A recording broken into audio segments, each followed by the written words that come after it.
today we're going to be performing mouth care on a patient. The first thing you're going to want to do is perform hand hygiene before entering the room. You go ahead and do that. Knock on the door and ask for consent to enter the room. They say, Mr. Jones, can I come in? They say yes. Go ahead and step in. First thing you want to do is check the wristband of your patient and make sure it's the correct one. It's Mr. Jones. Go ahead and introduce yourself. Hi, my name is Janessa. I'm going to be your CNA for today. And then explain the procedure you're going to be doing. I have a mouth care scheduled for you today. Is that okay? If they give you permission after you just explain your procedure, go ahead and continue whatever you have planned for today. First thing you want to do, provide privacy for the patient.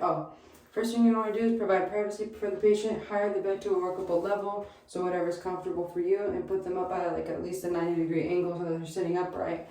The supplies you're going to need is a basin, cup of water, toothpaste, toothbrush, gloves, and a towel. First thing you want to do is put on your gloves. Then you're going to want to go ahead and grab your towel, place it on the patient of the neck of the patient to protect the chest area from getting wet or getting any toothbrush, or from when you're brushing, you don't want anything getting on their chest. Then once you put the toothpaste on the toothbrush, go ahead and start scrubbing their mouth. Ask them to open their mouth, so start scrubbing and brushing the teeth. The sides, the top, the bottom, then the tongue. After you finish scrubbing thoroughly on their teeth, go ahead and give them a cup of water. Have them gargle it, swish it around in their mouth, and they can spit out in the basin. Once the patient feels that they're done and they've done enough rinsing, you can go ahead and pat dry them off with a towel on their chest. So pat dry. Once they feel they're completely dry, you can go ahead and roll the towel off of the patient and dispose of it in a dirty linen bag.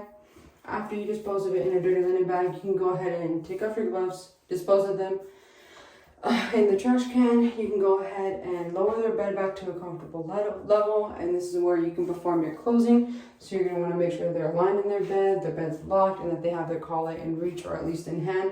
Ask them if they still want the privacy curtain, and ask if there's anything else that they need. They say no, then you're all good to go, and explain that you're going to be leaving, and you're done.